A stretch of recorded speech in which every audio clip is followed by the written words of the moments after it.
So you guys start just with a brief intro, let everyone know who you are and your expertise. Absolutely. I'm Cam Villa. This is my partner, Rene, Jacques. We are the owner of Golden Bay Mortgage Group.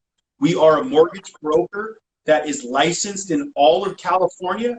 We are located in Natomas off North Market Boulevard, and Rene and I have been in business for over 5 years together. Love it. Love it. Perfect. So you guys are definitely the ones that I should be asking this stuff, and we should be getting all of this info from. So we'll go ahead and start out with the basics. First question. Who wants to go first? I'll go. All right, let's do it. So first question that a lot of people want to know. How can you determine how much house you can afford? It's a pretty important question. It is an important question, and a lot of people are purely guessing when they think, you know, you're looking at a home and you see a place that you want to buy, and you're like, yeah, I think I want to buy that one, and have no clue what your buying power is. So that's starting with the loan officer side of it, to where we can break down your income and outgoing money. It's as simple as that. People think it's a tall task. It really only takes 5 to 10 minutes to ask a few pointed questions to get in the ballpark of what somebody can get approved for. But basically, whatever your income is, you have to keep all outgoing money, including whatever the house payment is, at 50% or less. And that will help determine what your buying power is. Knowing that is step number one. Love it. And is there typically a guideline that you recommend that people stay at, whether it's, 30% of what they make, or, what do you typically recommend? I think for me, the first thing that you have to do is you got to sit down with your loan professional. Guidelines are across the board. A lot of what we run is called through an AUS system. So it's an automatic underwriting system. So we plug in all of your data, your name, date of birth, employment, income, savings. We plug that into our system, and it tells us what you're approved for. So first and foremost, you need to be sitting down with a loan professional. Guessing is a very expensive task in this. Agreed. Love it. All right, next question. What is the first step that someone should take when they decide they want to start the home buying process? Really, all that we need is basically like 4 main things. So an application.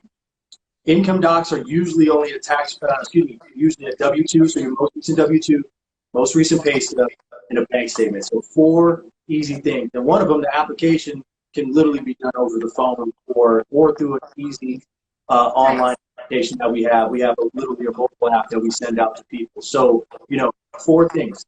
Everybody can come together with 4. We may need further things down the line, but that gives us an idea of what income is.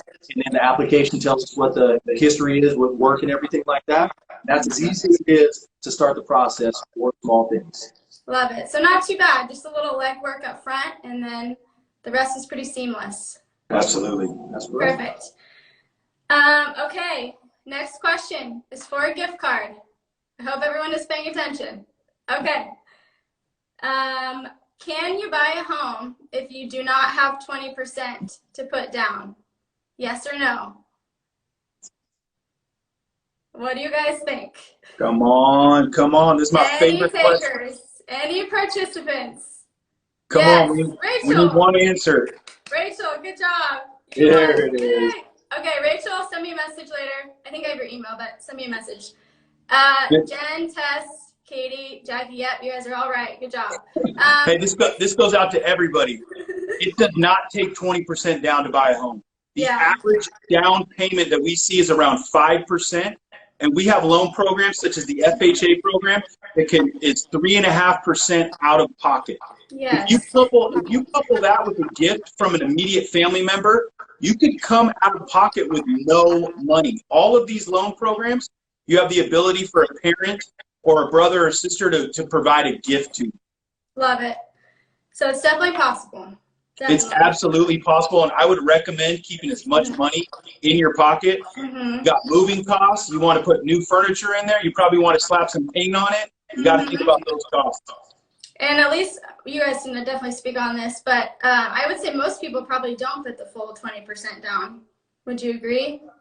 I would agree with that. In an investment property situation, that's obviously different.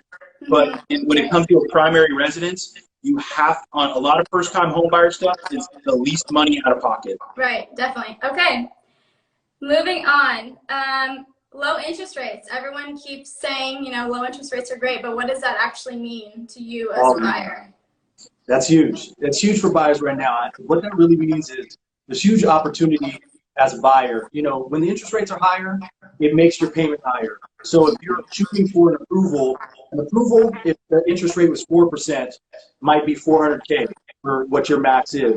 When it's down sitting in the low threes, or majority of what we're locking right now is 2.99, if we are able to get to a low interest rate, that same payment maybe 415K, maybe 420K. So what that means is buying power is up. Opportunity is there. This is the perfect time to take advantage of the market. I don't care what the market is, high, low, whatever's going on in the market. If you can borrow money in the low threes or below, that is cheap money no matter what the market is.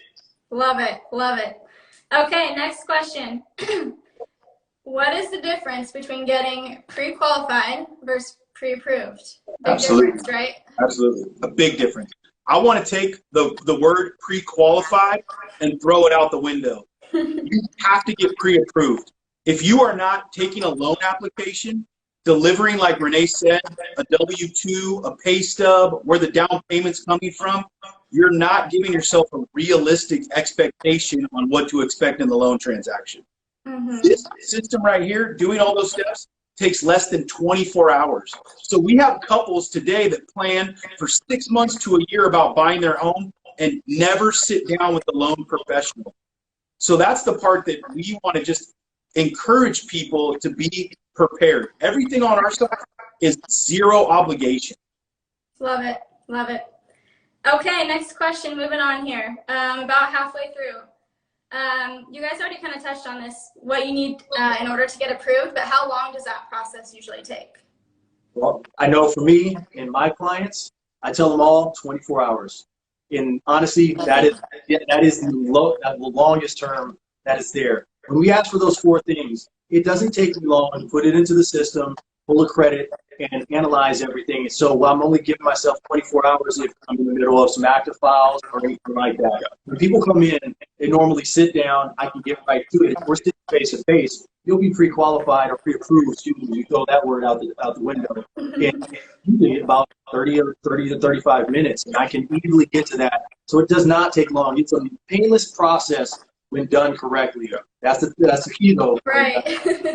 You know, I want to throw in one thing. Yeah. When you are getting pre-approved, something that you're seeing is the cost and the charges associated with the purchase.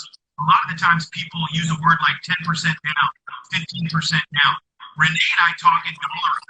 How much money out of pocket do you want to spend on this home when it comes to closing? Is that $20,000? Is that $30,000? Is that $40,000? A lot of the times, the lower of the percent down confuses people. So when you get to the closing table, it's thousands and thousands of dollars more. The goal is to show you all the costs before you even make an offer on it. I don't know if it's just me, but your sound kind of went out a little bit. Maybe come a little bit closer. I don't know. I don't know if anyone else heard that, but okay. Next question. For a gift card. Here we go. What is the difference between an FHA loan and a conventional loan? Doesn't need to be a long answer. Just what is the main difference? Does anyone know? Let's see. It's a tough one. Yeah, it is. I'm testing you guys. Some of you guys are homeowners, so someone else has got an FHA loan. I know they do.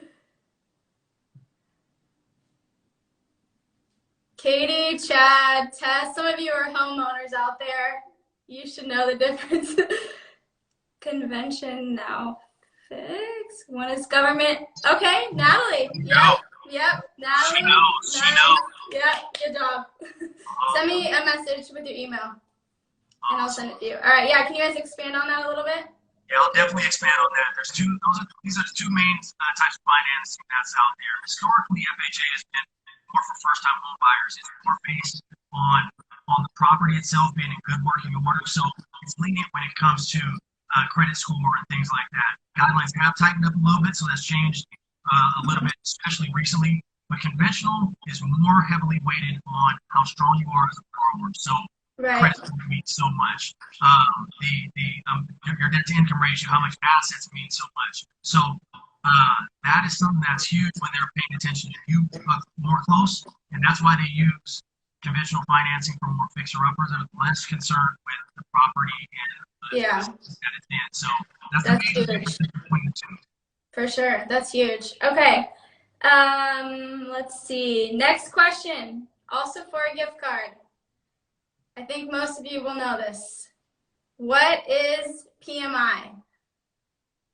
What is PMI? Who knows? I know someone does. Let's see.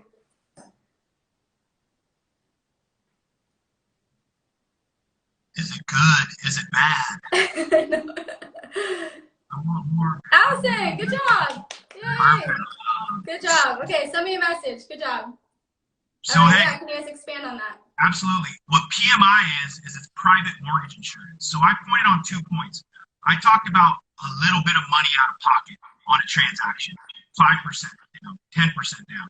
Anything less than 20% down in a loan transaction is going to issue what's called mortgage insurance. Mm-hmm. And a lot of the times, if you have an excellent credit score, mortgage insurance is a powerful, powerful tool. It allows you to finance more of the home and put less money out of your pocket. So I encourage, if you have a high credit score and sit down and you want to put less money out of pocket, mortgage insurance is a very powerful tool. Love it. Love it.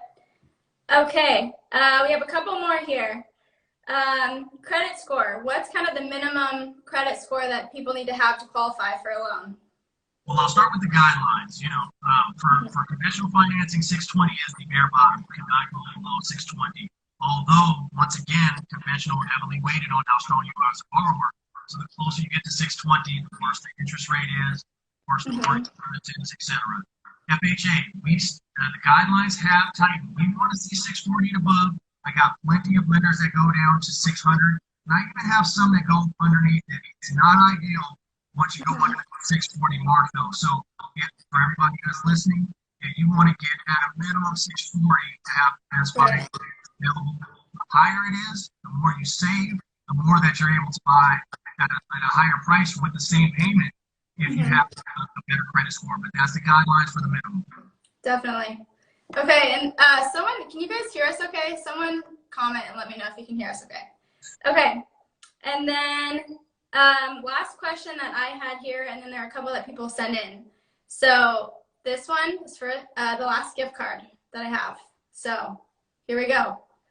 What are closing costs? This is very important. What are closing costs? We hate closing costs. We don't want to pay them.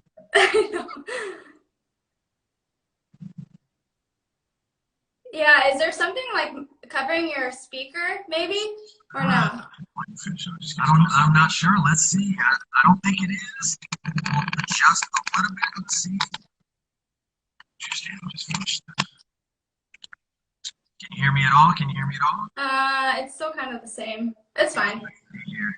I don't know. It sounds a little like muffled. Yeah, usually the mic isn't even by what it is, so.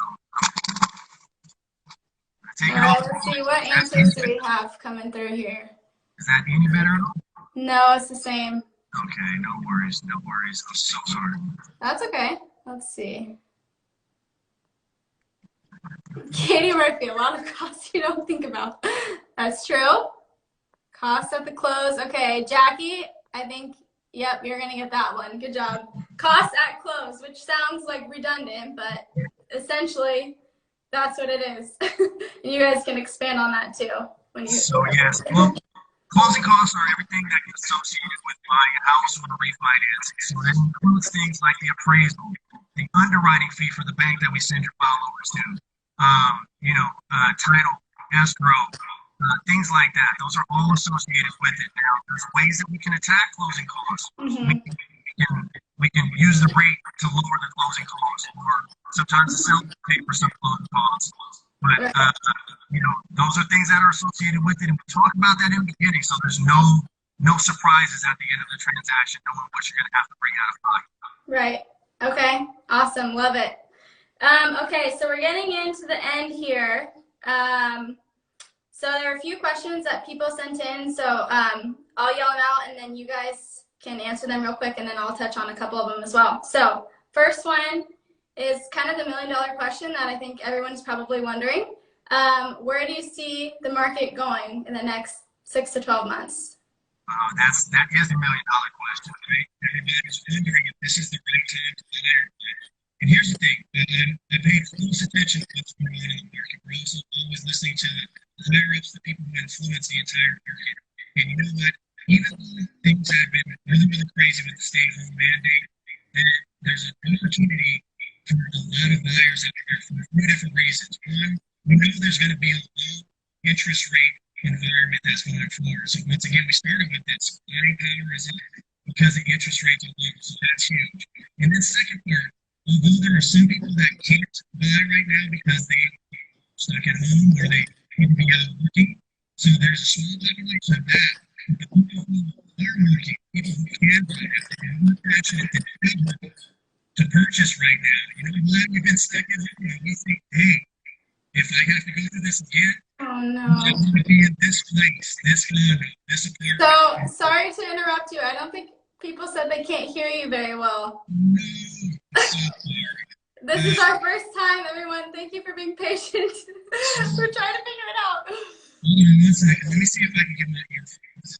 Okay, no worries. So, yeah, I'll kind of touch on that too. I agree with what he was saying. Essentially, buyer demand is still very high, even through this pandemic and craziness, which is kind of surprising. But, you know, actually last weekend I was working with a client, and we made an offer on a house for her and found out afterwards, she didn't get it unfortunately, but found out that we were competing against 16 other offers, which is insane given, you know, the current pandemic and market conditions and all that. But, you know, essentially price is driven by supply and demand. So there is still kind of an influx of higher demand than there is supply in the market. And I think especially like he was saying, once the shelter in place is lifted, there is going to be more of an influx of people, buyers and sellers, coming to the market, putting their homes on the market or purchasing whatever it may be once this is lifted. But because, again, there is that higher demand still, I think prices are going to remain kind of steady. And I saw a stat earlier this week that said this Monday of this week was the highest number of pendings in Sacramento this whole year of 2020. So, which is insane. It's crazy, but it just kind of shows, you know, things kind of took a dip when the shelter in place was first put into place. And then after that, we've kind of seen a little bit of a uphill. So. Correct. Can you hear me now? Is it any different with the earphones in? Yeah, that's better. All right. Someone, well, hey, we let can me know finish if that that's way. better. I think it is. Yeah, that's better. Okay. Awesome. Okay, a couple more here that people had sent in. This one is for you. What should you consider before making the decision to refinance? So refinance is, if you walk into 10 different lenders, the majority of the time you're going to get walk in there, they're going to put you back into a 30-year fix. They're going to say, hey, I've been able to drop your interest rate and your payment to this. And that's how you start everything back over. Now, obviously, we can do the same thing, but there's some intricacies about refinancing that must be touched on. And you'll always hear me refer to what I call sound financial decisions. So a lot of times it's not just about the lowest rate. Can you get your rate down and cover closing costs so that you're not adding to the balance? That's a huge thing that we need to touch on, because you can literally ride the wave of interest rates going down without stepping back, and it overall lowers the term of the loan. So starting back at the 30-year isn't always the right fix, even though 9 out of 10 times if you start the refinance, that's what's going to happen. So talking through the ways to get ahead of interest. Although I work with banks all day, every day, the one part of the transaction I don't care makes any more money is the bank. I'm trying to inform the client about how to get ahead on interest. This is a snowball effect. The less interest you pay over the life of the loan, the more money that you have for your next purchase. What you save in interest now means a bigger purchase next time, and that's a huge first step. Love it. Definitely. Totally agree. Okay, 2 more here. You can touch on this one first as well. What is the biggest mistake that first-time home buyers make? So, you know, in preparation of buying their first home, a lot of the things that they don't think about is where the down payment is coming from, specifically deposits, where those things are coming from, and understanding what's going on the credit report, the balances on your accounts and things like that. I love when somebody walks into our doors and says, I want to buy 3 to 6 months from now, because I get to talk about those intricacies and make sure that their credit is in the right place and their debt to income ratio is in the right place, because we want to keep their monthly outgoing money at a certain amount. And so the biggest missteps, going to buy a car a year before trying to buy a house, and they would trade that car in a heartbeat to get to the bigger house that they want if they would have known up front. So just pre-planning and knowing what an underwriter looks at, those are the things that you talk about. And if you're not in a rush, if you're going to plan correctly, just talking through that will allow you to get the edge on that. Totally. Yeah, and to kind of touch on that as well, I completely agree. I think having that initial conversation with your agent and then obviously a lender as well, because, just even in the last couple of months, been working with a few people that don't want to kind of put in those necessary steps to get pre-approved. So they just kind of start the home search process first and then come to find out that they aren't pre-approved for the homes that they were looking for. Not only is it a waste of time for you, but also you might get your heart on, set on something that you can't afford or is not the right fit. So I think that, and then also understanding other costs that are going to come up in addition to the down payment. So like inspections, for example, the appraisal, those can be $1,000 potentially together, just other costs that are all part of the home buying process in addition to the down payment. Correct. Yeah, all correct. That's all Definitely. good stuff. Okay, last question here, and then we'll do a Q&A if anyone has any questions. Is location still the motto? Quote unquote. Great question. You know what? That is a great question. Yeah. And location is a big thing for, seeing where certain neighborhoods are going. There's a lot of progression in our region in general. So yes, that still holds true, but location for me can mean a lot different than location for somebody else. It could be location compared to where you are with your family member, the right school district. People are always looking to buy in certain school districts that are there. So, and because we have great real estate partners, your areas when you're showing these houses and finding out what's important to a buyer, that location is 100% correct to help what's appreciating the fastest, but what's fitting your lifestyle. That's why you're the specialist. That's why you can point them in the right direction once you understand exactly what these clients need. Definitely.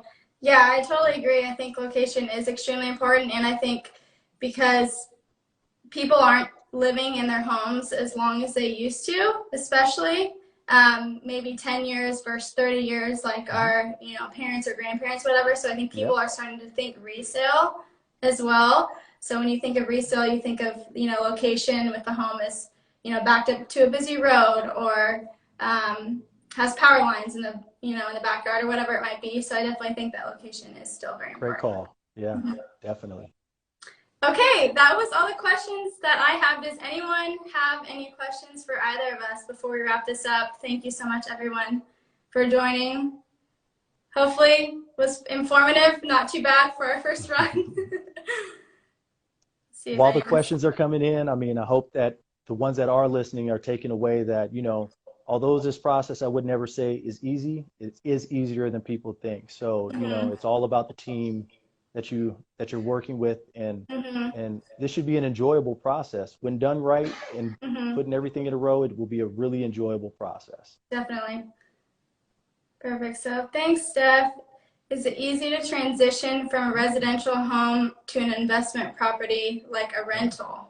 Yes. So is it okay if I please touch do. on that? So yes, that's buying a house is how people's investment portfolio starts. You buy your first place, you live in it for a while, and hopefully when done correctly, you lock into a low interest rate that you don't have to touch again, because the interest rate on investment property is higher than the interest rate on a primary residence. Right. You are allowed to buy your next home and use 75% of the rent of your existing home to offset the payment of your existing home. So, lock into a low loan rate on a primary residential mortgage that will be a super good rate, and don't touch that thing again. You know, that's a good low rate. The rent will cover it, and it arms you so that is an asset that somebody's paying down the balance each and every month on a 30-year term, and you're building equity along the way. It also, because that's not on your debt to income ratio, you can go buy the next place and you're now ready to upgrade. So definitively, yes, it's something that people do all the time,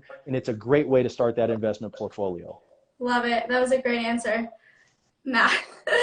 Okay, thank you everyone for joining. I really appreciate it. Let me know if you like this, didn't like it. Give us some feedback. We can maybe do it again. Thank you guys over there, Golden Bay Mortgage. And we'll do this again, I think, right? Definitely. Yeah. Definitely. We're happy to help, and we'd love to get information out to people. So thank you all. Perfect. All right. Thank you, everyone. Bye. Bye.